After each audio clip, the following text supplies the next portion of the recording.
Salam Indonesia, salam Nusantara. Dari Sabang sampai Merauke, dari Miangas sampai Pulau Rote, mantaplah iman kita, mantaplah kasih kita, mantaplah pengharapan kita. Tentunya dalam Yesus Kristus yang menjadi Tuhan dan Juru Selamat kita dan Juru Selamat dunia. Jangan katakan bahwa Yesus itu bukan Tuhan, jangan katakan pula bahwa Yesus itu bukan Juru Selamat. Karena di luar sana banyak orang-orang mengatakan bahwa Yesus itu manusia biasa, hanya utusan. Haleluya. Tapi bagi kita yang percaya, Yesus itu adalah Tuhan 100%, manusia 100%. Tuhan Yesus memberkati kita. Kalau engkau percaya, kau dan si istri rumahmu akan diselamatkan. Mantap! Tuhan memberkati. Dan selamat, ini terakhir kita mendengarkan seri Kuasa Allah. Dan doa dan harapan saya selama 12 kali ketika Anda mengalami masa-masa yang sulit, dengarkanlah salah satu dari kuasa Allah itu. Saya yakin dan percaya kita akan mendapat kekuatan baru, dapat penyegaran baru dari Tuhan. Dan pastikan bahwa kita betul-betul hidup dalam kuasa Allah, hidup dalam kuasanya setiap hari dalam kehidupan ini. Selamat malam, selamat kita beristirahat, rilekskan hati kita, tubuh kita, dan telinga kita untuk mendengarkan firman Allah. Dan mari kita berdoa. Terima kasih Tuhan di seri yang terakhir ini tentang kuasa-Mu, dan doa harapan saya, biarlah kekuatan dan kuasa-Mu itu menyertai setiap kami umat-Mu, gereja-Mu. Dalam nama Tuhan Yesus, sehingga kami cakap menanggung kehidupan ini. Terpujilah Engkau, kami berdoa dalam nama Yesus. Amin. Puji nama Tuhan.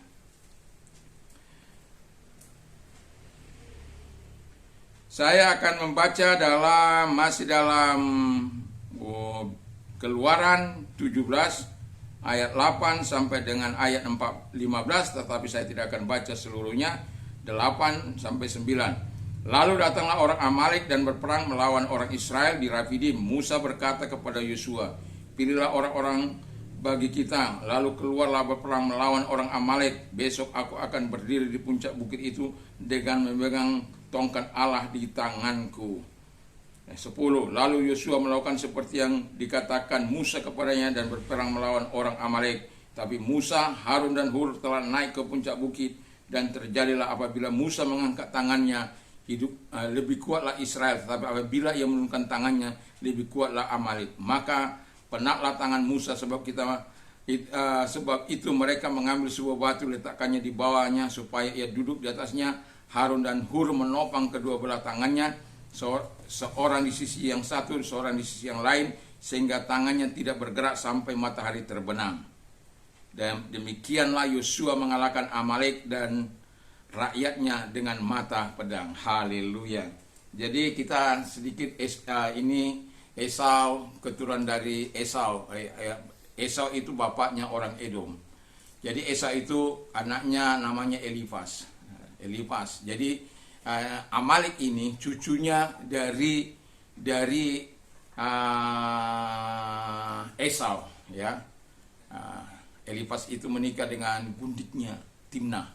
Jadi dia cucunya Esau. Itu bisa Anda baca nanti di dalam Kejadian 36 ayat 12 sampai 16, ya. Situ jelas ceritanya. Nah, saya mau katakan kepada kita, seri yang terakhir ini dalam kuasa Allah, dan kuasa Allah membawa kemenangan. Haleluya. Saya langsung kepada kemenangan. Ini penting. Sebelum kita berperang, kita harus menang terlebih dahulu. Dan sesudah berperang, kita juga harus menang. Karena orang dunia bilang, kalau pertempuran dimulai dengan kemenangan, berarti kita sudah menang separuh yang lagi tinggal mengambilnya. Jadi kuasa Allah itu membawa kemenangan bagi kita. Jadi percayalah, dengan Allah kita lakukan perkara-perkara yang besar. Ketika kita bersama dengan Allah, kita akan mengalami kemenangan. Dan kita lebih daripada pemenang, itu kata firman Allah. Dan Alkitab juga mengatakan bahwa Tuhan adalah penolongku. Apa yang dapat dilakukan manusia terhadap aku tidak ada. Dan itu sebabnya kita perlu bergantung sepenuhnya kepada Allah, kepada kuasanya, sehingga kita bisa melihat kemenangan demi kemenangan kita alami dalam kehidupan ini. Kita mengalami nikmatnya kemenangan dari Tuhan, walaupun mungkin di tengah-tengah penderitaan yang sedang kau alami. tapi engkau bisa menang. Ada orang istrinya sudah diambil oleh Tuhan dan kemudian dia mengalami banyak persoalan dalam kehidupan dan dia mengalami banyak tekanan, dia banyak utang di sana sini, tapi kemudian dia tetap setia kepada Tuhan. Allah, itu alamat jang itu. Dia tetap setia kepada Tuhan. Kenapa? Dia sudah mengalami kemenangan di dalam batinnya dan kemenangan dalam pikirannya. Medan laga yang paling diperebutkan oleh Allah dan setan adalah pikiran kita, hati kita. Kalau pikiran kita dikuasai oleh setan, maka hal negatif kita lakukan. Tapi kalau pikiran kita dikuasai oleh Tuhan, maka kemenangan di pihak kita. Yang kedua, kata firman Allah adalah membawa kesatuan. Haleluya. Jadi kuasa Allah itu membawa kesatuan. Tidak ada kuasa Allah itu membawa kehancuran. Dan kita lihat bagaimana mereka ada yang bergerak untuk berperang, ada yang bergerak untuk berdoa, ada yang menyiapkan, ada yang menopang orang, membantu berdoa, bersama-sama berdoa. Ada orang yang menopang. Wah, itu sesuatu. Kuasa Allah itu membawa kesatuan. Doa dan harapan saya yang terakhir ini, gereja Tuhan juga mengalami hal yang sama. Saling topang menopang, bukan saling sikut menyikut, bukan saling rampok. Di rumahku banyak tempat tinggal. Di rumahku ada banyak rumput hijau. Di luar rumahku itu nggak ada rumput hijau. Selebih-lebih Tuhan. Dia Tuhan Gembala yang agung itu. Dia yang memberikan kita rumput hijau, yang memberikan kesegaran bagi kita. Yang dibutuhkan kalau kita mengerti akan kuasa Allah, kita akan menuju kepada kesatuan yang sesungguhnya. Betapa sulitnya para pemimpin hidup dalam kesatuan. Tetapi di sini kita lihat bagaimana para pemimpin menyatukan hati. Ada yang bertempur, ada yang berdoa. Dan pada akibatnya kita dapat tahu bahwa mereka mengalami kemenangan. Ada yang berperang, ada yang berdoa, ada yang menopang. Kesatuan itu pada intinya adalah mampu bekerja sama untuk kemuliaan Allah. Bukan mampu bekerja sama untuk menipu orang lain. Kadangkala saya kecewa banyak hal ya kepada mereka-mereka yang berkata tentang hal-hal yang baik, tapi sebenarnya hati dan pikirannya jahat. Tidak tulus. Kalau hidup bersama dengan Tuhan itu, dengan kuasanya, kita hidup tulus-tulus saja. Apa yang kita dapat banggakan? Mau satu, mau dua, bagi Tuhan gak ada masalah. Tapi yang menjadi masalah, kau setia apa tidak gitu. Setia dalam pelayanan ini apa enggak? Kau menyerahkan dengan dirimu dengan sungguh pada Tuhan atau tidak. Ini agak panjang karena terakhir ya. Mohon maaf. Jadi saya mau katakan, benarkah kita hidup dalam kuasa Allah? Kalau hidup dalam kuasa Allah, mudah kita digerakkan dalam gerakan kesatuan. Biar kita berbeda organisasi. Kalau kita bergerak dalam satu kesatuan, kita akan saling menghargai. Kita saling menghormati. Kalau orang rekan kita menangis, kita ikut menangis. Kalau orang lain menangis, kita tertawa-tawa. Hei, saya pernah menghadapi masa-masa sulit di mana orang, jangan gara-gara Pak Pendeta Simon, semua gereja harus mengalami masa susahnya. Kok saya yang disalahkan? Orang bikin kesusahan, orang bikin keributan, saya yang disalahkan. Betapa sulitnya untuk hidup dalam kesatuan. Tapi waktu kerusuhan, mudah. Tapi itu hanya, ya. Kesatuan itu harus digerakkan oleh kasih Tuhan, ya, bukan karena terpaksa dan dipaksa. Kalau kita digerakkan kesatuan kita oleh kasih Tuhan, maka kita akan melakukan dengan baik dan benar. Kita akan menuju kepada kehormatan, menuju kepada kemuliaan yang kita akan berikan kepada Tuhan. Dan itu sebabnya saya bilang kuasa Allah itu membawa kesatuan. Dan pikirkan sebagai pemimpin atau sebagai kita orang-orang percaya, adakah kita dalam kelompok kesatuan? Adakah kita dalam sebuah gerakan doa, gerakan kesatuan di kota kita, atau di gereja kita, atau di organisasi kita? Adakah kita dalam satu kegerakan yang mau menuju memberikan kemuliaan kepada Tuhan? Tuhan sudah memberikan yang terbaik dalam hidup kita. Tapi alangkah naifnya para pemimpin akan sangat-sangat sulit untuk berada dalam sebuah kesatuan, baik dalam kota, baik dalam organisasi. Aduh, berat deh.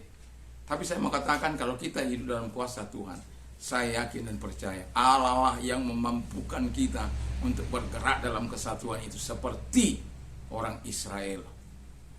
Akhirnya mereka mengalami kemenangan, menduduki tanah Kanaan tempat orang Amalek itu tinggal. Dan luar biasa, hebat. Kesatuan tidak pernah menghasilkan sesuatu yang sia-sia atau menjadi sampah. Kesatuan akan menjadi sebuah motor penggerak untuk mencapai kemurahan, kebaikan, pertolongan Allah yang Maha Dasar. Dan itu sebabnya saya mau katakan malam ini, mari kita berpikir sejenak. Adakah kuasa Allah itu membawa kemenangan bagi pribadi kita? Kalau sudah mendapat kemenangan kita bagi pribadi kita, adakah kuasa Allah itu membawa kesatuan di hati kita, di pikiran kita, dan kita berada di dalam satu kesatuan itu? Bukan karena satu kesatuan kamu gereja ini lalu kamu gereja ini kita harus menyatukan, bukan. Tapi dalam sebuah kegerakan untuk kemuliaan Allah, kita akan dengan antusias di situ.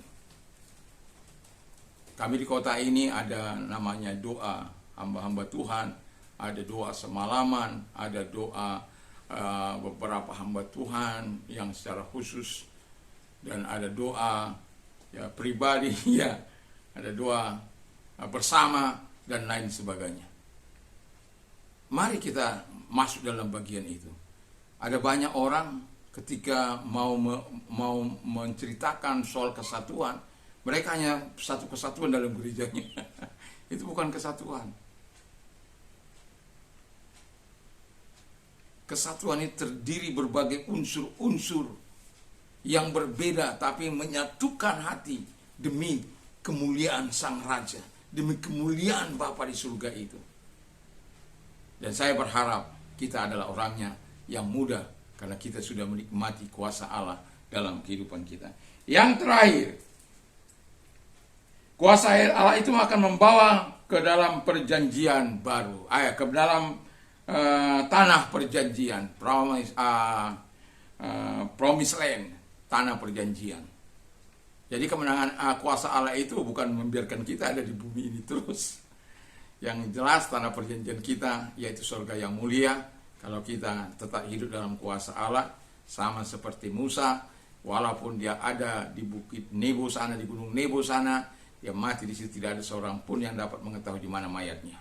Tapi saya mengatakan kepada kita, Musa telah mendapatkan kedudukan yang baik. Musa telah mendapatkan kehormatan yang baik dari Tuhan, karena dia senantiasa hidup dengan kuasa Allah. Doa dan harapan saya sebagai orang-orang percaya, tujuan kita kemenangan dalam hidup sehari-hari kita, dalam hidup bisnis kita, usaha kita, pekerjaan kita, karena ada kuasa Allah di sana. Tidak akan membiarkan ada dosa sedikit apapun, tidak akan membiarkan kenajisan, kekotoran dalam hidup kita, karena kita memiliki kuasa Allah. Dan kemudian kita akan terus hidup dalam kesatuan, dalam membangun kerajaan Allah, bukan kerajaan organisasi kita. Walaupun kita perlu berorganisasi, tapi saya katakan tujuan kita bukan membangun organisasi, tapi membangun kerajaan Allah di muka bumi ini. Harus dibangun dengan kasih Tuhan.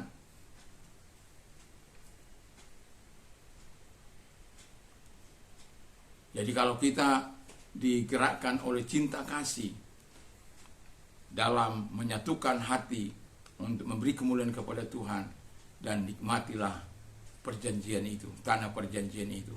Tanah perjanjian itu bukan ada di bumi ini, walaupun kita masih di bumi ini. Nanti juga tempatnya Yerusalem baru akan ditempatkan oleh Tuhan. kita menikmatinya. Doa dan harapan saya, kemenangan yang dari Tuhan ada pada kita. Dan sebelum kita mencapai tanah perjanjian itu, biarlah kita hidup dalam kesatuan. Karena itulah doa terakhir Yesus bagi kita, untuk kita tetap bersatu di dalam membangun kerajaannya, bukan membangun kerajaan Indonesia.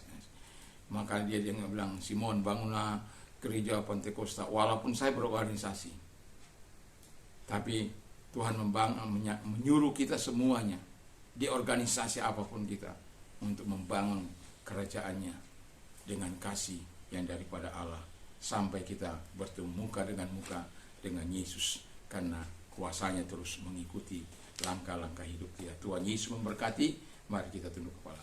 Dan kami bersyukur, berterima kasih kepadamu Tuhan. Biarlah Allah yang besar, yang dahsyat.